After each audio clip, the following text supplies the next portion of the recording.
DD किसान, बदलते भारत की शान।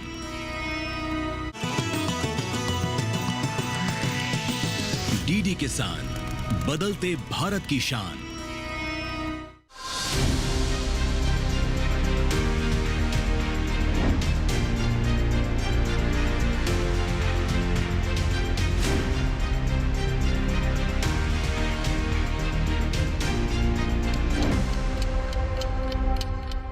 नमस्कार, दूरदर्शन किसान पर आप सभी का स्वागत है। आप देख रहे हैं हमारा खास कार्यक्रम विचार विमर्श और मैं हूं आपके साथ पुलकित शुक्ला। विचार विमर्श के इस कार्यक्रम में हर बार की तरह कुछ नया लेकर एक बार फिर से हम हाजिर हैं। आप सभी जानते हैं कि किसी भी क्षेत्र के उन्नति के लिए सबसे महत्वपूर्ण जो संसाधन है वो है पैसा। जिस क्षेत्र में जितना अच्छा निवेश होगा वो क्षेत्र उतनी ही तेजी से प्रगति करेगा। कृषि क्षेत्र भी एक ऐसा ही क्षेत्र है जिसमें अगर निवेश किया जाए तो असीम संभावनाएं हैं, जिससे कि एक अच्छे परिणाम यानी कि सुखद परिणाम देखने को मिल सकते हैं। हमारी सरकार कृषि क्षेत्र के विकास के लिए ऐसी तमाम योजनाएं चला रही है। न केवल इससे किसानों का लाभ होगा, बल्कि किसान से जुड़े हुए या कृषि क्षेत्र से जुड़े हुए ऐसे तमाम हितधारक हैं, उनका भी विकास इस क्षेत्र से संभव है। आज विचार विमर्श के इस कार्यक्रम में हम समझेंगे कि कृषि में निवेश की क्या भूमिकाएं हैं, क्या संभावनाएं हैं और इस निवेश से क्या कुछ परिवर्तन हो सकता है। और इन्हीं संभावनाओं को समझते हुए हमारी सरकार ने कृषि निवेश पोर्टल की शुरुआत की। ये कृषि निवेश पोर्टल कैसे कृषि के क्षेत्र को बदल सकता है, इसमें निवेश करने वालों को क्या कुछ लाभ मिल सकता है और कैसे ये पूरी साइकिल चलेगी जिसमें निवेशकों और कृषि किसानों से और इसके जो कंज्यूमर्स होते हैं उनको कैसे लाभ मिलेगा, इन तमाम चीज़ों पर हम चर्चा करेंगे। और इस चर्चा में हमारे साथ आज कुछ खास मेहमान जुड़े हुए हैं जो कृषि निवेश पोर्टल से जुड़ी हुई तमाम महत्वपूर्ण जानकारी आप तक पहुंचाएंगे। तो आइए सबसे पहले आपको रूबरू कराते हैं कुछ खास मेहमानों से। सबसे पहले स्वागत करते हैं सुनील कुमार जी का। आप असिस्टेंट कमिश्नर हैं sir, ministry of agriculture farmers welfare से। इसके साथ ही हमारे साथ डॉक्टर नलिनी रंजन कुमार जी हैं। आपका भी बहुत स्वागत है। आप प्रिंसिपल साइंटिस्ट हैं, एग्री इकोनॉमिस्ट हैं, ICAR पूसा से। और हमारे साथ एक और खास मेहमान है उदय चंद्र जी। आपका भी बहुत स्वागत है। आप रिटायर्ड हैं deputy general manager Punjab national bank से। तीनों मेहमानों का स्वागत करते हैं इस कार्यक्रम में। चर्चा की हम शुरुआत करें, कुछ खास जानकारियां आप तक पहुंचाएं, लेकिन उससे पहले कृषि निवेश पोर्टल क्या है और किस तरीके से ये काम करता है, सरकार ने इसकी शुरुआत क्यों की है, इससे जुड़ी एक खास रिपोर्ट पर आइए नजर डाल लेते हैं।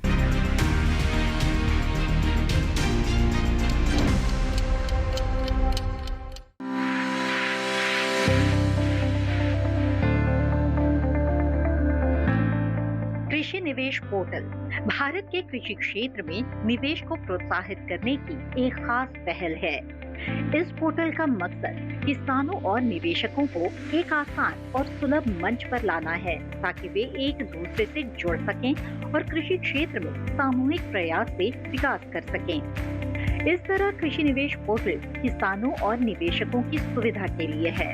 हम सभी जानते हैं कि सरकार ने कृषि और उससे जुड़े क्षेत्रों के लिए बहुत सारी योजनाएं चला रखी हैं। ये एकीकृत पोर्टल इन सभी योजनाओं और हितधारकों के लिए वन स्टॉप स्थान है। ये उपभोक्ता अनुकूल इंटरफेस है, जहां विभिन्न हितधारकों को निवेश से जुड़ी सभी जानकारियां एक जगह मिल जाती है। यानी अब उन्हें हर छोटी बड़ी जानकारी के लिए अलग अलग जगहों पर जाने की जरूरत नहीं है। सब कुछ एक ही जगह उपलब्ध होगा। ये भी कहा जा रहा है कि इस पोर्टल के माध्यम से निवेशकों के पास अब निवेश के अधिक अवसर होंगे और उन्हें व्यापार करने में आसानी होगी।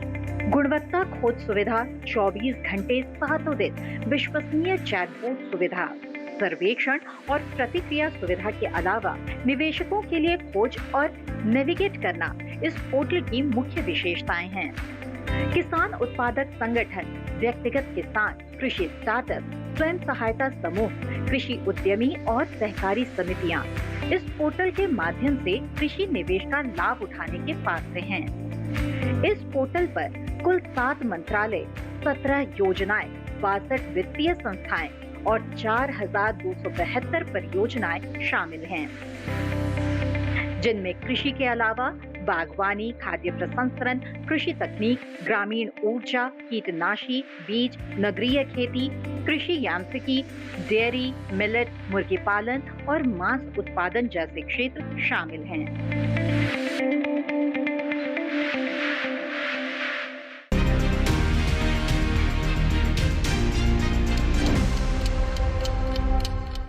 तो इस रिपोर्ट के जरिए हमने समझने की कोशिश की कि यह निवेश पोर्टल क्या है, कैसे काम करता है, लेकिन हकीकत तौर पर अगर देखा जाए जमीनी स्तर पर यह किस तरीके से काम करेगा, इसको जानते हैं। सबसे पहले सुनील कुमार जी का रुख करते हैं। सुनील कुमार जी, कृषि निवेश पोर्टल, ये पोर्टल क्या है, कैसे काम करता है, क्यों उसकी आवश्यकता पड़ी है? देखिए, मैं जैसे लोगों को बताना चाहता हूं कि जैसे आप चर्चा में सुन रहे थे कि कृषि निवेश में क्यों जरूरी है।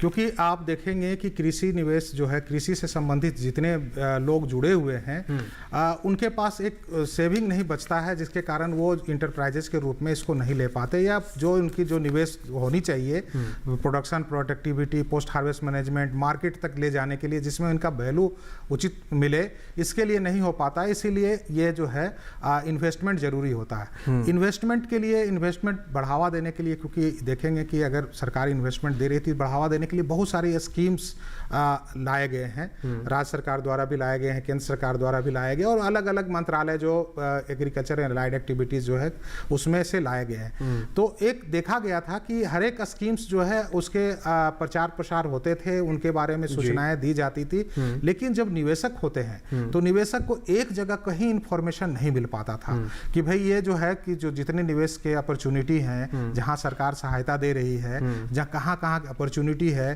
क्या क्या हमको देखना चाहिए, ये सारे चीजें नहीं थी। तो इसमें भारत सरकार ने ये सोचा कि मैं क्यों एक पोर्टल बनाऊं जो कृषि निवेश को बढ़ावा देने के लिए जितने स्टेक होल्डर्स हैं या जितने स्कीम्स हैं सबको एक जगह लाऊं, एक प्लेटफॉर्म पर लाऊं, ताकि जो निवेशक हैं एक ही जगह सारी सूचनाएं जो है आप एक ही जगह प्राप्त कर पाए, और ताकि क्या है उसको प्रमोशन वगैरह भी कर पाए, और एक कोऑर्डिनेशन हम बनाए जो स्कीम एडमिनिस्ट्रेशन, जितने स्कीम्स जो मंत्रालय से या राज्य सरकार से या संबंधित विभाग से संबंधित है, उनका एक कोऑर्डिनेशन बनाते हुए जो हम जो निवेशक हैं उनको हम एक ही जगह, वन विंडो, हम उनको पूरा सोल्यूशन दें, ताकि जो है हम पूरा कृषि निवेश को बढ़ावा दे पाए और इसमें दे पाए। बहुत सारे स्कीम्स आप देखेंगे कि कन्वर्जेंस है, बहुत सारे स्कीम्स में आपको बेनिफिट मिलता है, जिसमें जैसे आप देखेंगे कि निवेश में अगर आपका क्रेडिट लिंक सब्सिडी देखें तो क्रेडिट लिंक सब्सिडी में दो तरह से, कैपिटल सब्सिडी भी देते हैं, एक इंटरेस्ट सबवेंशन सब्सिडी भी मिलता है। तो बहुत दोनों एक ही विभाग का दो प्रभाग है, और दोनों प्रभाग जो है अलग अलग स्कीम प्रमोट कर रही है। बेनिफिशियरी जो है कोल्ड स्टोरेज लगा रहे हैं, उनको दो जगह करना पड़ता है कि भाई हम कहाँ से हम सबवेंशन ले और कहाँ से हम कैपिटल सब्सिडी ले। तो ये सारे चीजें जो कठिनाइयां आ रही थी, सारे चीजों को देखते हुए ये भारत सरकार ने इसको 24 में कहें बृहत रूप से इसको बनाया गया है, और इसमें सारी सूचनाएं इसको एक जगह लाई गई है। उसमें हम लोग इंटरैक्टिव भी बनाए हैं कि इसमें जो है चैट बोर्ड भी लगा हुआ है, कि चैट बोर्ड से जो भी उनका क्यूरियोसिटी है, फर्दर जो इन्फॉर्मेशन दी है उसके अलावा कोई इन्फॉर्मेशन और जानना चाहते तो विद इन पोर्टल में जो भी इन्फॉर्मेशन वो नेविगेट करें चैट बोर्ड के थ्रू, उसके बाद भी क्वेरी रेज करें, हम लोग उनको सहायता देते हैं। अभी इस पोर्टल के साथ सभी इंटीग्रेशन स्टेक होल्डर्स को और हम जोड़ रहे हैं, ताकि इसका जो है जो व्यापक इंफॉर्मेशन इस पर मिल पाए। अभी आप जैसे देख रहे होंगे कि अभी हम लोग ने 7 मंत्रालय के जो स्कीम्स है उसको हम लोग जो जोड़े हैं। अभी हम लोग ने चिन्हित किया है कि नहीं, हमारे पास जो केंद्र सरकार में है 13 मंत्रालय हैं जिनके सारे schemes agriculture and allied activities जो है ग्रामीण परिवेश में जो एम्प्लॉयमेंट भी जनरेट करते हैं और कहीं ना कहीं कृषि निवेश को बढ़ावा देते हैं, उनको हम जोड़े। प्लस राज्य सरकार की बहुत सारे स्कीम्स हैं, ये सारे चीजों को एक जगह जोड़ेंगे, और इसके साथ साथ हमको उनको क्या क्या सुविधा देना है। जैसे एक तो इन्फॉर्मेशन देना है, दूसरा उनके पास जो है कि भाई इन्फॉर्मेशन लेने के बाद भी इसका गाइडलाइन क्या है, स्कीम कैसे चलती है। फिर अगर बैंक के साथ उनको काम करना है, क्योंकि बैंकेबल उनको इन्वेस्टमेंट लाना है, तो इन्वेस्टमेंट जो है क्रेडिट लिंक होगी तो बैंक इन्वॉल्व होगी, बैंक ही देगी।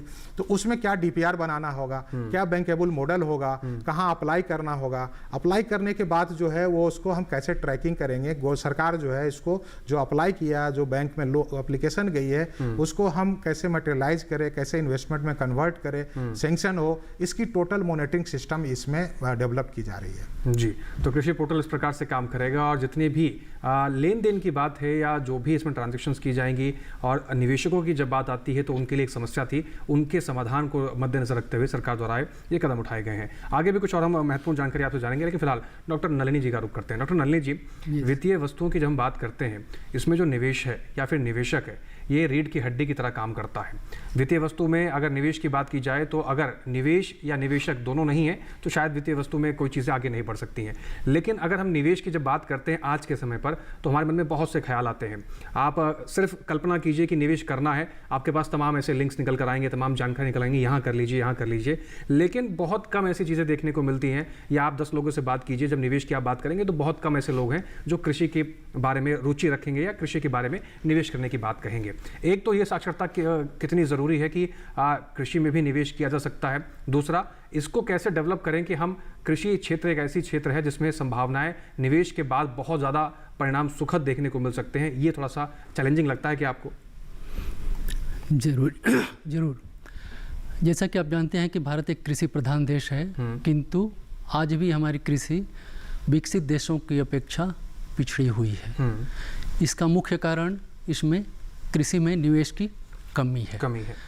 ये भी फैक्ट है कि स्वतंत्रता के बाद कृषि में निवेश काफ़ी तेज़ी से बढ़ा है और हम जहां दूसरों पर निर्भर होते थे, आज हम सरप्लस कंट्री के रूप में हो गए हैं। अनाज उत्पादन में हम दुनिया को बेच रहे हैं, किंतु अभी भी इसमें बहुत सारी संभावनाएं हैं और चैलेंजेज भी हैं। चैलेंजेज जैसे आप सभी जानते होंगे कि हमारी जोत बहुत ही छोटी छोटी है और किसान गरीब हैं, तो उनके पास पैसे नहीं है और बिना पैसे का, बिना इन्वेस्टमेंट का कोई बिजनेस नहीं चलता। बिल्कुल। खेती भी एक बिजनेस है। वो बेचारे के पास पैसे नहीं है और छोटे जोत के कारण उनकी उपज बहुत ही कम है। तो उनके पास उपज कम होने का कारण नई तकनीकी का उपयोग न कर पाना और नई तकनीकी के इनपुट खरीदने के लिए पैसे का ना हो पाना और उसको मार्केट में उचित भाव पर, उचित दर पर बेच पाना, ये सभी समस्याएं हैं। और इन सब समस्याओं के लिए पैसे की ज़रूरत पड़ती है। तो ये हमारी जो निवेश होती हैं, हमारी स्टार्ट होती है खेती से या प्राइमरी उत्पादन से, और उसके बाद उत्पाद की मार्केटिंग, प्रोसेसिंग और मार्केटिंग पर जाती है। तो चारों तरफ इन्वेस्टमेंट की ज़रूरत है। जैसे खेती में ही अब नई तकनीकी उपयोग करना है तो आपको फार्म मशीनरी खरीदनी पड़ेगी। बिल्कुल। आपको सिंचाई की व्यवस्था करनी है तो सिंचाई के नए नए संसाधन लगाने हैं। खेती की वैरायटी, अच्छी बीज और खाद डालनी है, उसके लिए पैसे चाहिए। तो इन सब में रोल होता है निवेश का। तो ये तो किसान के लिए, तो उस किसान भी अपनी निवेश के लिए वहाँ से पैसे उठा सकता है, इस जानकारी ले सकता है कि कहाँ कहाँ सब्सिडी अवेलेबल है इस कृषि निवेश पोर्टल से। दूसरा है कि एक बार उत्पादन हो गई, उसको कहाँ बेचे, कहाँ स्टोर करें, क्या प्रोसेस करें। तो इसमें दूसरे के लिए भी अपॉर्चुनिटी है। जो एजुकेटेड लोग हैं, जो एंटरप्रेन्योर हैं, अभी कुछ समय से सुन रहे होंगे स्टार्टअप की बात है। नए नए लड़के पढ़ करके नई तकनीकी के साथ आते हैं, अपना स्टार्टअप शुरू करते हैं। उनको भी सरकार इस पोर्टल के माध्यम से सपोर्ट कर रही है। बहुत सारी स्कीम्स है जिसके थ्रू अब सपोर्ट कर रही है। जी। कृषि उत्पाद होकर के कहीं रखने पर वो सड़ जाते हैं, प्रॉपर स्टोरेज फैसिलिटी नहीं है। सरकार स्टोरेज फैसिलिटी डेवलप करने के लिए भी एग्री इंफ्रा फंड से पैसे दे रही है, जिसकी सभी जानकारी इस पर है। उससे अभी हमारे यहाँ ये प्रोडक्शन जो होता है वो बहुत सारा सड़ जाते हैं, करीब 15 से 20% तक सड़न हो जाती है। यदि इसको ही हम बचा सकें तो बहुत बड़ा चेंज हो जाएगा। दूसरा, वैल्यू एडिशन, प्रोसेसिंग, क्योंकि बहुत सारी जो एग्री उत्पाद हैं, प्रोडक्शन तो एक सीजन में होता है बट कंजम्पशन सालों भर होता है। तो हम सालों भर रखने के लिए या तो कोल्ड स्टोरेज में रखेंगे, कोल्ड स्टोरेज में भी क्वालिटी बहुत दिन तक अच्छी नहीं रहती, तो फिर हम प्रोसेस करके उसको रखते हैं। तो प्रोसेसिंग फैसिलिटी भी अभी नहीं है, उतनी नहीं है। धीरे धीरे हम बढ़ रहे हैं आगे की तरफ। तो इन बहुत बृहद क्षेत्र है और इसमें बहुत ही पैसे की ज़रूरत है और तकनीक की ज़रूरत है और एजुकेटेड लोगों की ज़रूरत है, जो कि एंटरप्रेन्योर लोगों की ज़रूरत है, जो कि इस रिस्क को लेकर के आगे कर सके। तो इस तरह से हम कृषि को विकसित कर सकते हैं। और एक और भी चीज़ बताऊं कि अभी तक जो कृषि में जो डेवलपमेंट फंड है, जो और सेक्टर में लगता है भारत का बजट, उसका ओनली 4 से 5% कृषि में आता है। तो ये भी एक कारण है, क्योंकि कृषि में थोड़ा सा रिस्क है ज़्यादा, तो रिटर्न थोड़ी सी कम होती है।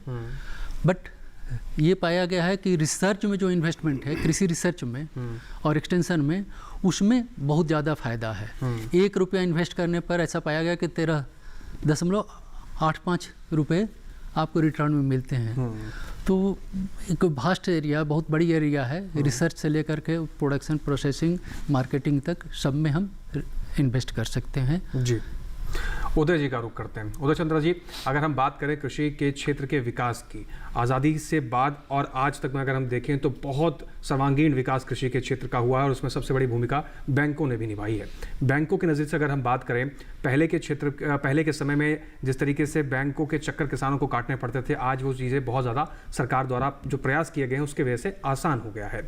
अब निवेश की अगर हम बात करें, बैंक किस तरीके से भूमिका निभा रहे हैं कृषि में निवेश को लेकर, कितना आसान हो गया है निवेशकों के लिए बैंकिंग सेक्टर से जुड़ना और बैंकों के जरिए कृषि में निवेश करना? सबसे पहले तो मैं ये बताना चाहूँगा कि आज भी जैसा बताया कि भारत कृषि प्रधान देश है, लेकिन कंट्रीब्यूशन इकोनॉमी में मात्र 18% है। इसका रीज़न जो है सो इन्वेस्टमेंट का बहुत बड़ा रोल है। और इस इन्वेस्टमेंट के लिए गवर्नमेंट में, जैसा आपने बताया कि गवर्नमेंट का समय समय पे नेशनलाइज हुआ, बैंकों का नेशनलाइजेशन हुआ कि खास करके रूरल एरिया में किसानों के लिए बढ़ चढ़ के लोन फाइनेंसिंग किया जाए। उसके बाद रीजनल रूरल बैंक की स्थापना हुई। आज multiple cooperative bank, small finance bank, they are so many avenues हैं किसानों के पास जिसमें कि क्रेडिट ले सकते हैं। लेकिन जो सबसे बड़ा चैलेंज और ये है, जैसा कि अभी बताया कि हमारा बजट में सिर्फ 4% की रहता है, लेकिन जो सबसे बड़ी समस्या है वो 4% भी पूरा यूटिलाइज नहीं होता है। इसका मतलब ये हुआ कि आज हमारे पास किसानों में, गाँव में जो जितने भी सरकार की स्कीम्स हैं या हमारी इन्वेस्टमेंट सब्सिडी, इंटरेस्ट सबवेंशन है, वो सभी जो है अभी तक लोगों के पास पता नहीं है। तो ये जो हमारा अभी पोर्टल, एग्री इन्वेस्टमेंट पोर्टल है, ये बहुत बड़ा कामयाबी रहेगा।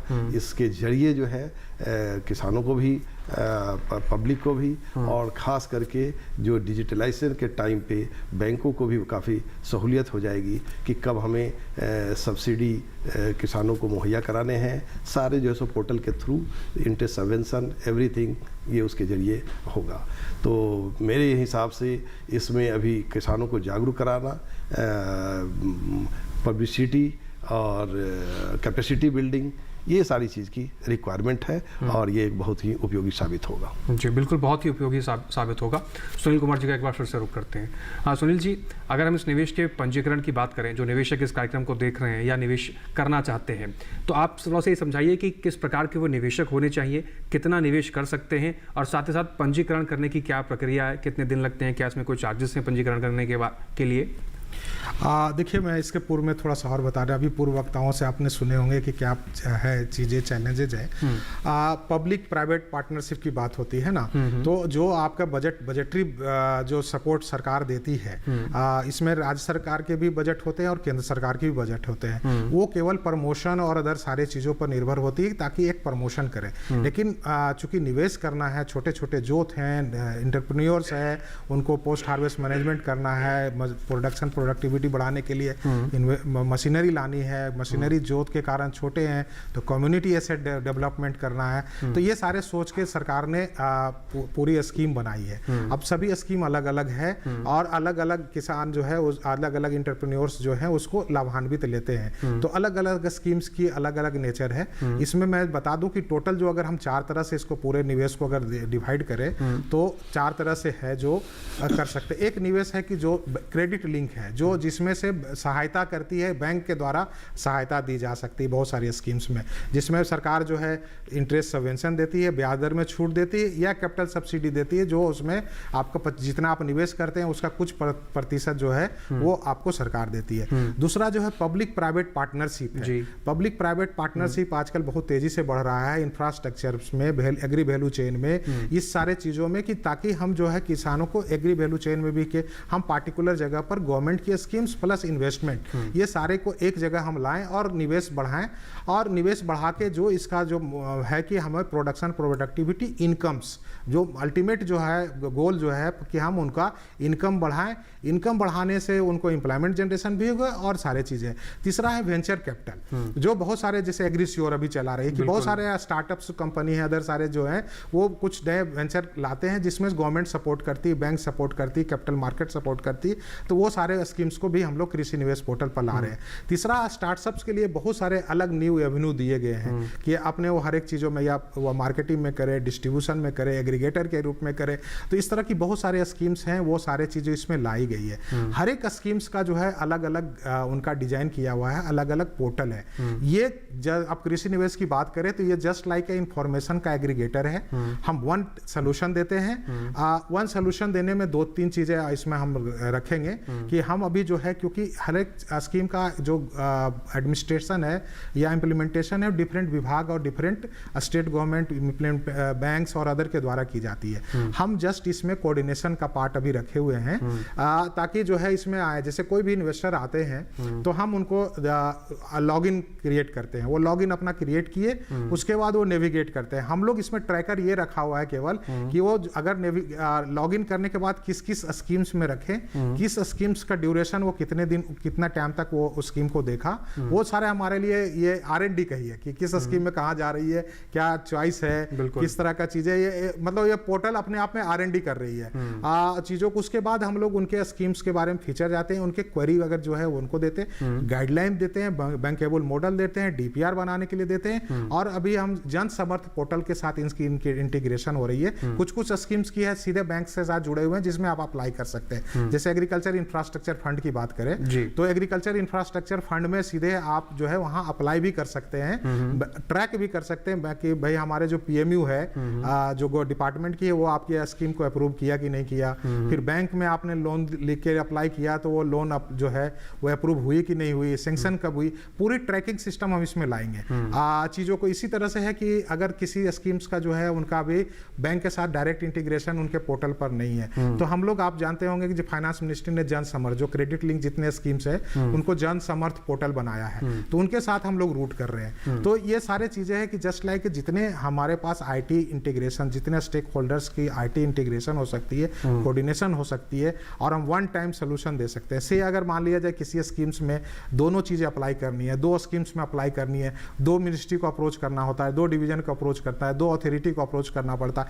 अब एक ही जगह से हम उनको वो सुविधा दे पाएंगे ताकि ये बढ़ पाए। सबसे मेजर चीज है कि हमें जो लिटरेसी की बात कर रहे हैं कि इन्वेस्टमेंट जो होते हैं, इन्वेस्टर जो आते हैं वो नेविगेट करते हैं कि हमें क्या फायदा मिलेगा, हमारे पास क्या अपॉर्चुनिटी है। अभी आप देखेंगे गांव में लोग हैं, बैठे हैं, उनको पता है कि हमको पोस्ट हार्वेस्ट मैनेज करना है, लेकिन मैनेज करने के लिए उनके पास सारे चीजें हैं कि हम क्या स्कीम्स है, क्या ले सकते हैं, नहीं ले सकते, उनके पास पूरी इंफॉर्मेशन नहीं है कि हम अगर पोस्ट हार्वेस्ट मैनेजमेंट में क्या क्या ले सकते हैं। या जैसे अभी हमने कम्युनिटी एसेट डेवलपमेंट में या AIF की बात करें तो वर्मी कंपोस्ट, सेरिकल्चर, ये सब गोवर्धन स्कीम्स, ये नई नई चीजें ऐड हो रही है, स्कीम्स की नई चीजें हो रही है, जिसको प्रचार प्रसार करने में, अदर करने में बहुत सारा हो सकता है कि सरकार कि तंत्र वहां तक नहीं पहुंच रही है। हम लोग है कि जो पोर्टल के माध्यम से हम वहां तक पहुंचे और उनको सारे चीजें बताएं कि ये कंपोनेंट है, ये कंपोनेंट में आप कीजिए, इसकी ये चीजें हैं, और दूसरी चीजें हमने इनको बैंकेबल मॉडल बना के दे रहे हैं, सारे चीज जाकर रहे हैं, टोटल सोल्यूशन दे रहे हैं कि आपकी थॉट, आपकी इंफॉर्मेशन यहाँ है, आप थॉट को इंफॉर्मेशन लीजिए, एक कंक्रीट डिसीजन लीजिए, प्रपोजल यहाँ हम आपको दे रहे हैं, प्रपोजल बनाइए, बैंक को दीजिए, एक्शन लीजिए, और इमीडिएट आप जो है टोटल चीज जो थॉट है उसको इन्वेस्टमेंट में हम लोग कन्वर्ट करने की कोशिश करें। जी, तो कृषि निवेश पोर्टल इस तरीके से काम कर रहा है, और क्या कुछ खास है इसमें कृषि के क्षेत्र के नजरिए से देखा जाए और जो निवेशक हैं उनके नजरिए से क्या उनको लाभ मिल सकता है, इसके बारे में भी चर्चा करेंगे। लेकिन फिलहाल यहाँ वक्त हो गया एक छोटे से ब्रेक का, आप बने रहें, देखते रहें कार्यक्रम विचार विमर्श।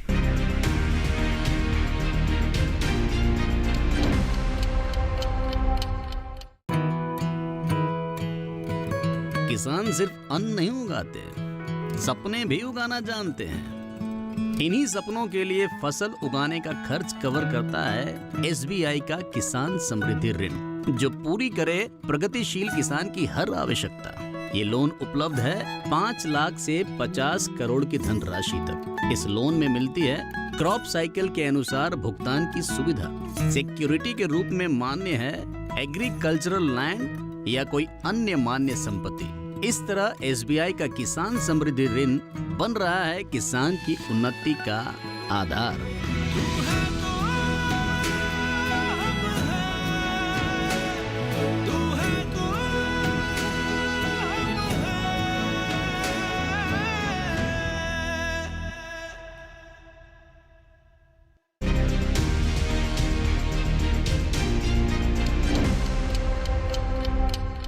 ब्रेक के बाद एक बार फिर से आप सभी का स्वागत है। आप देख रहे हैं कार्यक्रम विचार विमर्श और हम चर्चा कर रहे हैं कृषि निवेश पोर्टल कितना महत्वपूर्ण है, कृषि की दशा कैसे बदल सकती है, निवेशकों के लिए इसमें क्या संभावना है, क्या उनको लाभ मिल सकता है, इसके बारे में हम चर्चा कर रहे हैं। डॉक्टर नलिनी जी का एक बार फिर से रुख करते हैं। डॉक्टर नलिनी जी, ब्रेक से पहले आपने अपने वक्तव्य में खुद ही कहा कि जो हमारे देश के छोटे किसान हैं उनको भी साथ लेके चलना बहुत आवश्यक है। हम देखते हैं तमाम सरकारी योजनाएं चलाती हैं, लेकिन वो योजनाएं क्या आपको लगता है कि ये बड़े जोत वाले जो किसान होते हैं उन तक सीमित रह जाती है, जो बड़े निवेशक हैं ये जो योजनाएं तमाम चलती है उन तक रह जाती है? अब इस निवेश के जरिए, इन तमाम स्कीमों के जरिए उन छोटे किसानों को कैसे हम आगे लेकर चलें और व्यक्तिगत तौर पर अगर देखा जाए तो उन किसानों तक लाभ कैसे पहुंचेगा? जी, आपने बहुत सही कहा। भारत सरकार बहुत ही इस मामले पर चिंतित है और कार्रवाई भी कर रही है। आप सुन रहे होंगे FPO का नाम, फार्मर्स प्रोड्यूसर कंपनी जी, ये इसी के लिए चालू किया गया है ताकि छोटे छोटे किसान एक जगह जुड़ करके अपना ये अपनी संसाधनों को एक जगह जोड़े और बड़ी खेती करें जी, ताकि उनको किसी संसाधन की कमी ना पड़े। और यदि छोटे किसान अकेले भी करना चाहते हैं तो उनके लिए भी बहुत सारे स्कीम्स गवर्नमेंट के पास है। तो जनरली होता है कि किसान को अपने घर से उठ करके ब्लॉक लेवल ऑफिस में जाना पड़ता है किसी भी फैसिलिटी को, माने किसी भी सुविधा को लेने के लिए, और उनके पास उतने पढ़े लिखे भी नहीं हैं कि बेचारे वो सब चीज़ जानकारी रखें कि कौन कौन सी स्कीम सरकार की है, कौन कौन सी नहीं है, कहाँ कितना फ़ायदा मिल रहा है, क्या नहीं मिल रहा है।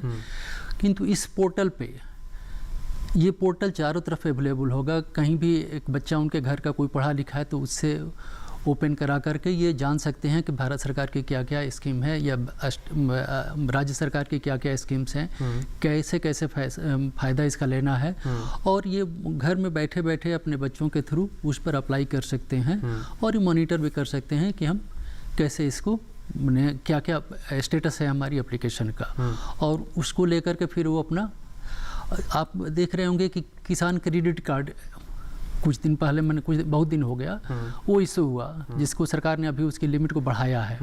ये भी एक अच्छी स्कीम है जिससे किसानों को बार बार बैंक में जा करके एप्लीकेशन दे करके अपनी ऋण सैंक्शन कराने की ज़रूरत नहीं पड़ेगी। एक बार अब कार्ड मिल गया, जब ज़रूरत पड़ी पैसा निकाले, फिर पैसा वहाँ बैंक में जमा करे। बैंक अब हर एक गाँव में या बैंक फैसिलिटी हर एक गाँव में हो गई है, तो अपना बहुत ज़्यादा भागने की ज़रूरत नहीं है, वहीं हो जाएगा। तो इसी तरह कोऑपरेटिव है, पैक्स है, छोटे छोटे किसानों को मदद करने के लिए ये किया गया है। एक कस्टम हायरिंग सेंटर भी आप सुन रहे होंगे। कस्टम हायरिंग सेंटर तो बहुत से बने हुए हैं, लेकिन बात फिर वहीं आ जाती है कि कस्टम हायरिंग सेंटर तो हैं, मशीनें वहाँ हैं, लेकिन फिर वही बात आ जाती है कि छोटे किसानों तक क्या वो कस्टम हायरिंग सेंटर का लाभ पहुँच रहा है, क्या वो मशीनों का इस्तेमाल कर पा रहे हैं? जी जी, मैंने खुद ही एक स्टडी की है, यूपी में करी है, MP में भी करी है। तो आज आपको जानकर आश्चर्य होगा कि UP, MP, बिहार, पंजाब, हरियाणा कहीं भी बैल नहीं रह गए खेती वाले। अब सब खेती जो आपकी मशीन से ही हो रही है, और उसमें इन कस्टम हायरिंग सेंटर की महती भूमिका है। और इसके थ्रू छोटा किसान कस्टम हायरिंग सेंटर पर जा कर के अपनी चॉइस के मशीन से अपने खेती करा सकता है। इसके कस्टम हायरिंग सेंटर के बिना किसानों के लिए पॉसिबल नहीं था वो मशीन खरीदना, क्योंकि मशीन बहुत महंगे हैं और उनकी जोत छोटी है, वो 2 घंटे 4 घंटे के यूज है, और उतनी बड़ी मशीन कहाँ से खरीदेंगे और रख कर क्या करेंगे, उसका मेंटेनेंस भी महंगा पड़ता है। तो इसलिए अब बैल मेंटेन करना भी महंगा हो गया, इसलिए बैल भी नहीं रख रहे हैं, तो सीधे मशीन पर जाते हैं। और कस्टम हायरिंग सेंटर से आधुनिक मशीनें किसानों को मिल रही है, मैंने कम दामों पर, सरकार के सब्सिडी के कारण उन मशीनों की उपलब्धता छोटे और मझोले किसानों को सस्ते दामों पर मिल रही है, जिससे किसान उसका फ़ायदा उठा करके अपनी खेती बाड़ी कर पा रहा है, आसानी से कर रहे हैं। उससे फ़ायदा उनको 2 तरह के फ़ायदा हो रही है, 2 या 3 तरह कर लीजिए। एक तो कोई भी ऑपरेशन जो होता है उनका अच्छा होता है, जैसा होना चाहिए वैसा ही होता है। और आप देखते होंगे कि खेती में लिमिटेड टाइम पीरियड होता है किसी भी ऑपरेशन को करने के लिए। बुआई करनी है तो इस तारीख के पहले करनी है, पहला इरिगेशन देना है तो इस दिन के पहले देना है, कटाई करनी है जैसे फसल तैयार हो कटाई करनी है, कटाई करके घर में लाना है, नहीं तो बारिश हो गई तो ख़राब हो जाएगा। तो ये सब मशीनीकरण से ये सब काम सही समय पे और जैसा होना चाहिए वैसा होने लगा। तो उससे उनको फ़ायदा हुआ, माने नुकसान से बचत और उत्पादकता बढ़ी। क्योंकि सीड जैसे सीड कहीं कहाँ प्लेस करना है, बिल्कुल, और फर्टिलाइज़र कहाँ प्लेस करना है, तो इस तरह से और समय पर हो जाना, इससे इनकी उत्पादकता बढ़ी और समय पर घर आ गया फसल, तो उससे फसल का नुकसान से बचा। और सबसे बड़ी समस्या जो थी, ये खेती का काम बहुत ही उबाऊ होता है और क्या बोलते हैं शरीर को तंग करने वाला। बिल्कुल, ड्रजरी, मतलब जिसमें कहते हैं कि इसमें ड्रजरी होती है, लोगों को मन बहुत थकावट देती है। तो उस चीज़ से इनको मुक्ति मिली। जैसे देखते होंगे कि धान की रुपाई में झुक झुक करके उनको रुपाई करना है, गुड़ाई भी करना है, कि हर एक फसल में इसी तरह से। तो इस सब से मशीनों से उसमें कमी आई है। हालांकि अभी भी धान की जो रुपाई वाला काम है अभी मशीन से उतना नहीं हो पा रहा है, बट फिर भी ये जो डायरेक्ट सीडिंग वाला काम शुरू हो गया है और कहीं कहीं मशीन से ट्रांसप्लांटिंग भी हो रही है। तो धीरे धीरे आने वाले समय में इन सभी काम मशीन से होने लगेंगे और कस्टम हायरिंग सेंटर इसमें महत्वपूर्ण भूमिका निभाएगा। जी, सुनील कुमार जी, आप कुछ जोड़ना चाह रहा था जी। अभी बहुत अच्छी चर्चा चल रही थी कि छोटे जोत और ग्रामीण परिवेश, ये 2 चीजें बहुत है। इस पोर्टल का मुख्य उद्देश्य भी रखा गया है कि हमारा जो टारगेट ग्रुप है वो छोटे जोत, जो छोटे इन्वेस्टर है, जो छोटे जोत में है और जो ग्रामीण परिवेश में है, इसको हम कैसे जोड़े। तो इसमें जो है आप देखेंगे कि कृषि निवेश पोर्टल को हमें जो है क्षेत्रीय भाषाओं में उपलब्ध कराई गई है कि ये जो है हमारे 21 जो क्षेत्रीय भाषाएं हैं, इससे ज्यादा भी भाषाएं हो सकती है, सभी क्षेत्रीय भाषाओं में उपलब्ध कराया जाए कि ताकि ग्रामीण परिवेश के जो लोग हैं वो अपने क्षेत्रीय भाषा में पूरे स्कीम के बारे में जाने और समझे। और जो छोटे जोत हैं खास करके उन्हीं के लिए सुविधा दिया गया है सारे चीजें कि आप खुद पढ़ें, कोई सीए हायर करने की जरूरत नहीं है। बड़े इन्वेस्टर जो होते हैं, बड़े बड़े इन्वेस्टर होते हैं या 1 करोड़ 2 करोड़ 4 करोड़ वाले जो होते हैं, उनको वो प्रोफेशनल्स हायर करते हैं, उनके एक नेटवर्क बना हुआ है। लेकिन जो स्टार्टअप होते हैं, जो गांव में रह रहे हैं, अदर रह रहे हैं, उनके लिए ये सब चीजें उपलब्ध नहीं होती, वो नहीं अप्रोच कर पाते या अफोर्डेबल नहीं हो पाते उनके लिए। तो उनके लिए ही ये सारे चीजें ध्यान में रखा गया है कि हम उनके लिए डीपीआर ही बनवा रहे हैं, बैंकेबल मॉडल बना रहे हैं, सारे सुविधा दे रहे हैं, इंटीग्रेशन कर रहे हैं बैंक के साथ। ये सारे चीजें है ना, ये कहें कि आप छोटे जो ग्रामीण परिवेश के और छोटे निवेशकों के हित में ही ये सारे पोर्टल ज़्यादा हम लोग कॉन्सेंट्रेट होकर ये बना रहे हैं। ये हम ऐड करना चाह रहे थे इसमें। जी, सुनील जी, एक बार ये भी देखते हैं कि जब निवेश की बात आती है, आमतौर पर आज के समय की हम बात करें, अगर किसी भी म्यूचुअल फंड्स में या किसी जो तमाम शेयर मार्केट में अगर हमें इन्वेस्ट करना होता है, तो एक पोर्टल हमने खोला, उसमें फटाक से जो आपको शेयर लिस्ट करना है आपने उस पर निवेश किया, आप उस पूरा ट्रैक कर सकते हैं कि आपने कितना निवेश किया, कितने साल में कितना % रिटर्न आपको मिलेगा, ये ऊपर जाएगा कि नीचे आएगा, ये सब चीज़ें होती हैं। लेकिन इसी को परिप्रेक्ष्य में अगर हम कृषि के क्षेत्र में देखें तो निवेशकों के मन में कहीं ना कहीं ये भी सवाल आएगा, जैसे आपने पहले भी कहा कि हमें क्या फ़ायदा मिलेगा इसमें निवेश करने से। तो जिनके मन में ये सवाल है उनके लिए आप क्या जवाब देंगे? नहीं, देखिए ये मन में जो बड़ा होता है ये क्योंकि कोई रिस्क ले रहे हैं ना, आप इन्वेस्टमेंट की बात करें तो रिस्क है, या कैपिटल मार्केट में कर रहे हैं या बिजनेस में कर रहे हैं या किसी तरह की इन्वेस्टमेंट करेंगे, जस्ट लाइक ए रिस्क है। तो रिस्क में हर एक आदमी जो है वो समझना चाहता है कि मेरी रिस्क क्या है, या होते हैं कि जो दूसरे आदमी ने इसी टाइप का बिजनेस किया है, अदर जो किया है, उनके बारे में वो पढ़ना चाहता है। जैसे आप कैपिटल मार्केट में पढ़े हुए तो जो मेन इन्वेस्टर होते हैं डेली उनके जो आते हैं पेपर्स में, क्या ट्रेंड चल रहा है, क्या अदर चल रहा है, मार्केट क्या है, बैंकिंग क्या कर रही है, कंट्री क्या कर रही है, उसी तरह से इसमें भी हम लोग ने रखा है कि डेटा क्योंकि आप पॉलिसी डिसीजन के लिए, अदर चीज़ों के लिए बहुत ज़रूरी होता है कि पूरा डेटा हमारे पास आए। तो ट्रेंड है कि एक तो है कि पूरा हम अगर कंट्री की बात करें तो हम पूरा डेटा हम लोग इसमें कैप्चर करने जा रहे हैं, क्योंकि अभी हमारे पास बहुत फ्रेगमेंटेड डेटा है। पॉलिसी डिसीजन के लिए बहुत दिक्कत होती है कि हमने इस स्कीम के अंदर कितने इन्वेस्ट किए, दूसरे स्कीम में क्या किया, स्टेट गवर्नमेंट क्या कर रही है, और फॉरेन डायरेक्ट इन्वेस्टमेंट क्या आ रहा है, इन्वेस्ट इंडिया इंडिया के थ्रू क्या आ रहा है।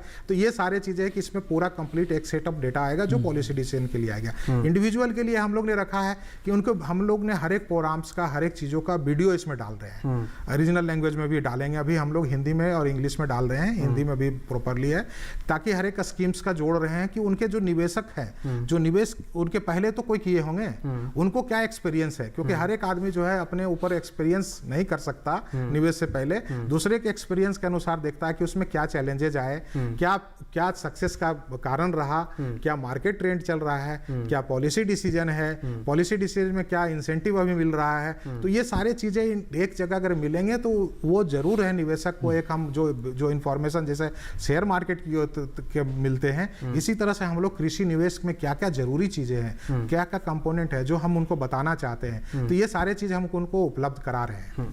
जी, उदय जी का रुख करते हैं। उदय जी, आपने कहा कि हमारी जो भागीदारी है जीडीपी में कृषि क्षेत्र की, यानी कि 18% है अभी मौजूदा हालात में। अगर निवेश बढ़ता है तो क्या हिस्सेदारी बढ़ने की पूरी गुंजाइश दिखाई देती है आपको? हाँ, बिल्कुल बिल्कुल, इन्वेस्टमेंट का बहुत बड़ा रोल है। और देखिए, एज ए बैंकर को जो इन्वेस्टमेंट का देखता है, किसी भी अगर क्रेडिट लेना है तो 2-3 चीज़ की मेन रिक्वायरमेंट होती है। स्किल, इसके बाद आता है इन्वेस्टमेंट, और तीसरा चीज़ होती है रेट ऑफ इंटरेस्ट। आज जो है सो एग्रीकल्चर क्रेडिट पे रेट ऑफ इंटरेस्ट इतना कम किया हुआ है, बहुत ही कम्पिटिटिव किया हुआ है, ये किसी और सेगमेंट में इतना कम रेट ऑफ इंटरेस्ट नहीं है। अब जैसे आप देख लीजिए PMFME है, वहाँ पर मैक्सिमम 9% का रेट ऑफ इंटरेस्ट है, रिपो रेट से लिंक है, रिपो रेट प्लस 2%, लेकिन उसका रेट ऑफ इंटरेस्ट मैक्सिमम किया हुआ है 9%। और 9% के बाद आपको 35% तक कैपिटल सब्सिडी भी है। रेट ऑफ इंटरेस्ट भी इतना कम है और कैपिटल सब्सिडी भी जो है, तो ये बड़ा ही लिक्रेटिव गवर्नमेंट ऑफ इंडिया ने ये बनाया हुआ है। अब इस पोर्टल के जरिए ये सारी जानकारी सबको पता होगा, बैंकर का इन्वॉल्वमेंट भी ज़्यादा होगा। अब एप्लीकेशन अभी आने का, अभी कस्टमर लोन लेने के लिए उसको बैंक में जाना पड़ता था। आज के डेट में सारे अधिकांश बैंक, खास करके पब्लिक सेक्टर बैंक, सबके पोर्टल तैयार है। पोर्टल पे ऑनलाइन एप्लीकेशन जाती है। गवर्नमेंट ऑफ इंडिया का भी इनिशिएटिव है समर्थ पोर्टल, जैसा कि सुनील जी ने बताया कि एप्लीकेशन डायरेक्ट समर्थ पोर्टल के थ्रू जा सकता है। उद्यमी मित्र पोर्टल है, उसके थ्रू जा सकता है। तो अगर एप्लीकेशन डिजिटली गया तो उसकी ट्रैकिंग भी बहुत आसान है, और अगर ट्रैकिंग रहेगा, मॉनिटरिंग रहेगा, तो उसका डिस्पोजल टाइमली होगा। तो पब्लिक में ये अवेयरनेस, उनको कॉन्फिडेंस और ज़्यादा बढ़ेगा कि यस, हमने अगर अप्लाई किया है तो उसका डिस्पोजल होगा और हमें लोन मिलेगा। तो ये कॉन्फिडेंस बढ़ने से इसका काफ़ी अच्छा रहेगा इस पोर्टल का। जी, तो बैंकिंग सेक्टर की इसमें क्या भूमिका है, इसमें भी हमने समझने की कोशिश की, और क्या कुछ खास जानकारियां इसको भी हम समझेंगे। लेकिन यहाँ वक्त होगा एक छोटे से ब्रेक के उस बाद जानकारियों का सिलसिला लगातार जारी है। आप बने रहें, देखते रहें कार्यक्रम विचार विमर्श।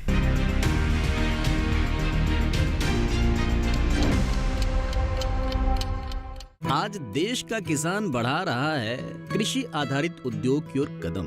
उसकी इस यात्रा में साथ है SBI का agri and food enterprise loan. हर प्रकार की फूड प्रोसेसिंग तथा कृषि निर्यात इकाई के लिए संपूर्ण समाधान। ये लोन उपलब्ध है 1 लाख से 100 करोड़ की धनराशि तक, और इसको चुकाने की समय सीमा है अधिकतम 10 साल। क्रेडिट गारंटी कवर की सीमा तक 0 कोलेटरल सिक्योरिटी। SBI का agri and food enterprise loan बन रहा है किसान की उन्नति का आधार।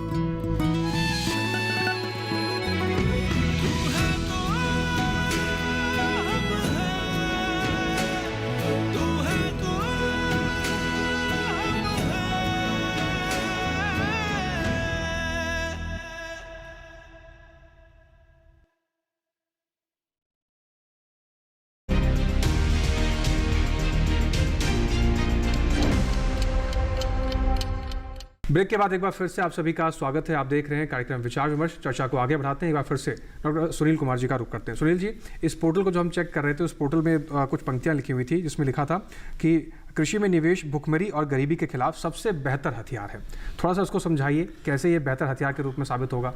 देखिए, आप भुखमरी और ये चीज़ें हैं, दो चीज़ें हैं, क्योंकि आप अब देखेंगे कि हमने इंडिया जो है प्रोडक्टिविटी के लिए बहुत स्ट्रगल किया। अभी भी जो है आप देखेंगे जो किसान है या जो लेबरर हैं, अदर डिपेंड हैं, वो कृषि पर हैं, निर्भर करते हैं। और जो आज के टाइम में पर कैपिटा इनकम की बात तो करते हैं हम लोग कि कंट्री का मेरा पर कैपिटा इनकम या इकोनॉमी जो ग्रोथ हो रहा है, लेकिन अभी जो आपका इनकम में बहुत अस्क्यू डिस्ट्रीब्यूशन है। आप ग्रामीण परिवेश में जाएंगे तो वही चीज़ आपको मिलेगा, जैसे कहते हैं ग्रामीण भारत और एक जो है अर्बन इंडिया। तो इस तरह का चीज़ें है। तो ये हम लोग ये परिकल्पना कर रहे हैं कि इस तरह से हम जो फोकस्ड मेरा जो है ये कृषि निवेश पोर्टल का जो फोकस्ड है वो हम ग्रामीण परिवेश और प्रोडक्टिविटी को बढ़ाना चाहते हैं, फार्मर्स के इनकम बढ़ाना चाहते हैं, गांव में ही बढ़ाना चाहते हैं। ये नहीं कि आप गांव से उठिए और हम इन्वेस्ट के लिए बाहर आइए। हम लोग का कोशिश है कि हम जो भी इन्वेस्टमेंट, जो भी सरकार की इन्वेस्टमेंट है और जो भी पॉलिसी मैटर है उसको इस तरह से आपको इंफॉर्मेशन दे, इस तरह से ट्रांसफॉर्म करे ताकि ग्रामीण लोग ग्रामीण क्षेत्र में ही निवेश करें, वो अपना प्रोडक्शन बढ़ाएं, प्रोडक्टिविटी बढ़ाएं, पोस्ट हार्वेस्ट मैनेजमेंट करें, इनकम उनके वैल्यू चेन में ऐड करें और मार्केट को दे। और एक छोटे छोटे जिसे बड़ा हुआ है, देखिए एक यूनिट क्या है, किसान है, एफपीओज आया है ना, उसको हम एग्रीगेटर के रूप में एफपीओज किए, मशीनरी है, जोत है, छोटी जोत है, एक जो है मैकेनाइजेशन हम अडॉप्ट नहीं कर सकते, अब उस कस्टम हायरिंग सेंटर बना है ना। तो इसी तरह से चीजों को लिंक करते करते सरकार ने कि हम छोटे छोटे इन्वेस्टमेंट को नहीं करके हम जो बहुत बड़ा चीज है, क्योंकि स्केलेबिलिटी होती है, इकोनॉमिक वैल्यू होती है। आप जब कोई भी इन्वेस्ट करेंगे तो आपको एक ब्रेक इवन आना चाहिए और एक प्रॉफिटेबिलिटी चीज आनी चाहिए। अगर छोटे इन्वेस्टमेंट करें, आपके या तो गुड्स नहीं है या मार्केट नहीं है या स्केल नहीं है, तो आप जो है वो सस्टेन नहीं कर पाएंगे। तो इन्वेस्टमेंट में ये सारी चीजें देखी जाती है कि हम सस्टेन करने के लिए हमको क्या जरूरत है। तो ये चीजों को ध्यान में रखते हुए ये हम लोग एक दिया है कि मेरा थ्रस्ट एरिया क्या है। तो ये थ्रस्ट एरिया कहिए कि सरकार की थ्रस्ट एरिया है, इस पोर्टल के थ्रू हम क्या अचीव करना चाहते हैं, क्या मेरा एम है, तो ये हम लोग इसमें शो करते हैं। जी सुनील जी, आपने शुरुआत में ये भी कहा कि अभी हम 7 मंत्रालय को इसमें लेके चल रहे हैं। टोटल 13 मंत्रालयों में से 7 मंत्रालय हैं। क्या आगे आने वाले समय में बाकी मंत्रालय भी इसमें ऐड ऑन किए जाएंगे और उनके ऐड होने के बाद जो ये इन्वेस्टमेंट की, जो ये निवेशकों की बात है, उनके लिए और भी संभावनाएं बढ़ सकती हैं क्योंकि और भी ऑप्शंस खुलेंगे? हाँ, इसमें देखिए हम लोग ने अभी जो आइडेंटिफाइड कर रहे हैं कि जो ग्रामीण जो है कृषि एवं ग्रामीण क्षेत्र के जो जितने निवेश की स्कीम है, सरकारी स्कीम है ना, अभी सरकारी स्कीम की बात कर रहे हैं जो हम अभी किए हैं। तो अभी हमारे जो है केंद्र सरकार में 13 मंत्रालय मिले हैं, राज्य सरकार सभी को किए हैं। अब उसमें से हमने एक कोऑर्डिनेशन कमेटी बनाया क्योंकि इन्वेस्टमेंट आ गया, हमने पोर्टल बनाया, ओनर इसका मिनिस्ट्री ऑफ एग्रीकल्चर है ना, फैसिलिटेट कर रहे हैं। लेकिन स्कीम्स की गाइडलाइन है, कुछ चीजें हैं, पॉलिसी डिसीजन है, जो अदर चीजें तो उसको हम कैसे दूर कर सकते हैं। तो एक कोऑर्डिनेशन है, तो एक कोऑर्डिनेशन कमेटी हम लोग बना रहे हैं इस तरह से कि सारे चीजों को हम लेके इसको करेंगे।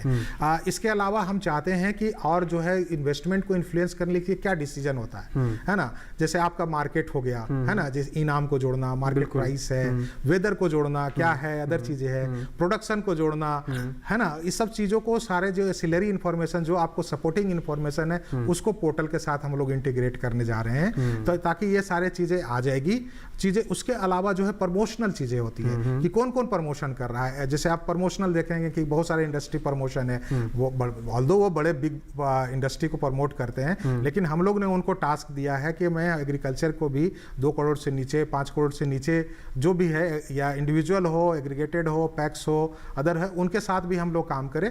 तो ये सारे चीजें उनके साथ भी काम कर रहे हैं। तो एक चीजों को ये कहना है कि ये हमारा कृषि निवेश जस्ट एक इंफॉर्मेशन सिस्टम से शुरुआत कर रहे हैं, एक हमें पूरा माहौल बनाना है, उसको एग्जीबिशन करना है, हमें कॉन्फ्रेंस करनी है, हमें ये सारे चीज़ों को मीट करनी है। तो इस तरह की चीज़ें अभी देखेंगे हम लोग इन्वेस्टमेंट मीट करते हैं है ना, या स्टेट स्पेसिफिक कोई कॉन्फ्रेंस होती है। बिल्कुल, बिल्कुल। हम लोग चाहते हैं कि हाँ सेमिनार होते हैं, हम लोग चाहते हैं फोकस्ड विथ एग्रीकल्चर इन्वेस्टमेंट, जिसमें आपको production, productivity, value addition, employment generation, ये रिटर्न, ये थ्रस्ट हो ताकि हम आम लोगों की जिंदगी, जो ग्रामीण परिवेश की जिंदगी है, उनको आप जो है बदल पाए। जी डॉक्टर नलिनी जी का रुख करते हैं। डॉक्टर नलिनी जी, जब बैंकिंग सेक्टर की हम बात कर रहे थे, उनकी भूमिकाओं को लेकर बात कर रहे थे, इन्वेस्टर्स की बात कर रहे हैं, आप उसमें कुछ जोड़ना चाह रहे हैं?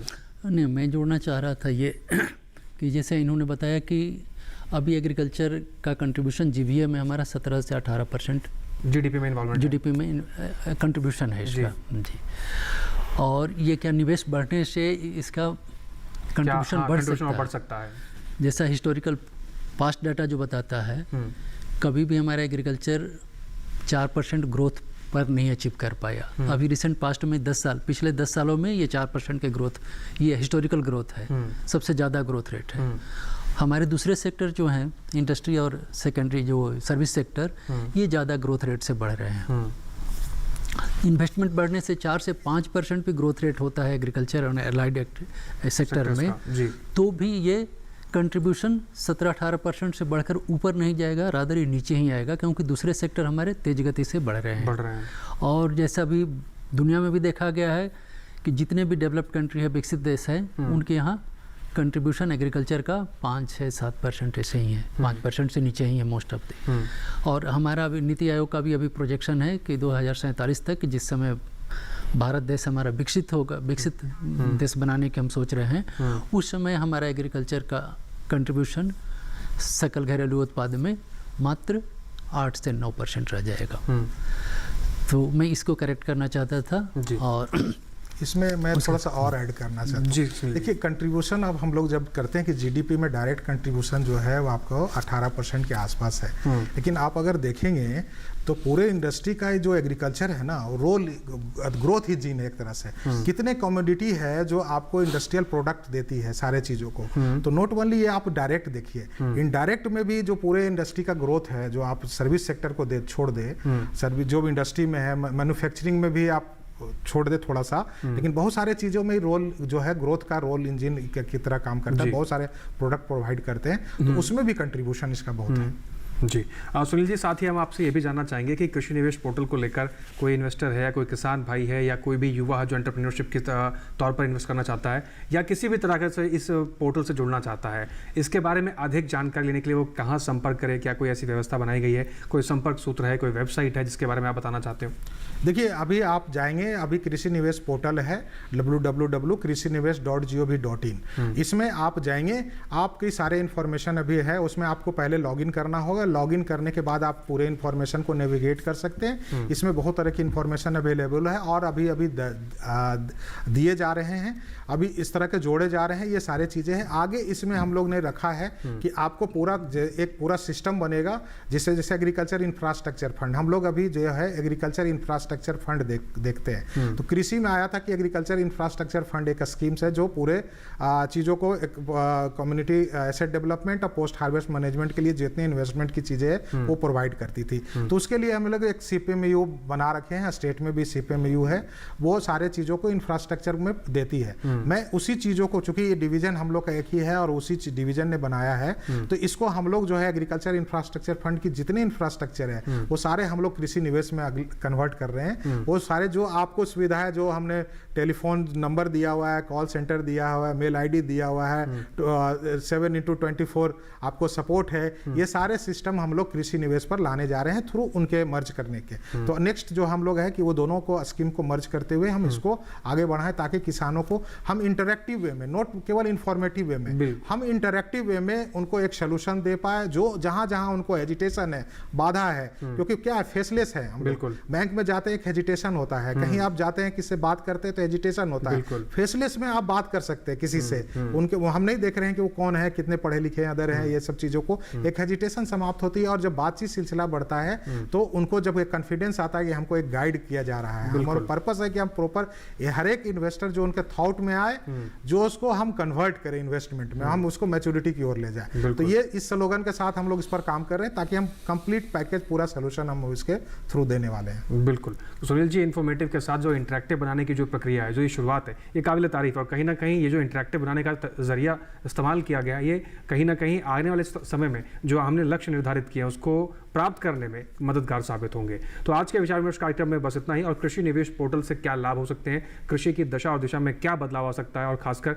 निवेशकों के लिए कितनी बड़ी अवसर के तौर पर इसको आप देख पाएंगे, ये भी आप इस कार्यक्रम के जरिए आज हमने समझने की कोशिश की है। सुनील कुमार जी, आप समय निकालकर स्टूडियो में पहुंचे और महत्वपूर्ण जानकारी आपने इस पोर्टल के बारे में जानकारी साझा की, उसके लिए आपका बहुत शुक्रिया। डॉक्टर नलिनी जी, आपका भी बहुत शुक्रिया। उदय चंद्र जी, आपका भी बहुत शुक्रिया हमारे साथ जुड़ने के लिए और समझाने के लिए किस तरीके से कृषि निवेश पोर्टल काम करेगा, बैंकिंग सेक्टर की इसमें क्या भूमिका है, है और किस तरीके से हम सब मिलकर इस पूरे समावेश को मिलाकर जो हमारे लक्ष्य हैं कृषि के क्षेत्र में किसानों को आर्थिक तौर पर मजबूत बनाने के लिए, कृषि सेक्टर को और आगे पहुंचाने के लिए, इसमें हम सबकी भागीदारी बहुत महत्वपूर्ण रहेगी और इसमें हम जरूर कामयाब भी होंगे। इसके साथ ही आज के कार्यक्रम विचार विमर्श में बस इतना ही। हमारे कार्यक्रम से जुड़े आपको कोई भी जानकारी साझा करनी है या कोई सुझाव आप हम तक पहुंचाना चाहते हैं तो आप हमारी ईमेल आईडी का इस्तेमाल कर सकते हैं। आप हमारी ईमेल आईडी नोट कर सकते हैं, विचार विमर्श 08@gmail.com, ये हमारी ईमेल आईडी है। साथ ही साथ इस कार्यक्रम में कोई जानकारी आपसे छूट गई है या कोई जानकारी आप दोबारा देखना चाहते हैं तो आप हमारे डीडी किसान के यूट्यूब चैनल का भी इस्तेमाल कर सकते हैं। टेलीविजन स्क्रीन पर दिखाए जा रहे QR कोड को स्कैन कीजिए, सीधा आप पहुंच जाएंगे डीडी किसान के यूट्यूब चैनल पर। वहां पर भी विचार विमर्श के इस कार्यक्रम को आप कहीं पर भी कितने लोगों के साथ बैठकर दोबारा से भी देख सकते हैं। इसके साथ ही आज के लिए बस इतना ही। फिर से हाजिर होंगे नए विषय के साथ, नए मेहमानों के साथ, नई जानकारियों के साथ। तब तक के लिए आप बने रहें डीडी किसान के साथ और हमें हमारी टीम को दीजिए इजाजत। नमस्कार।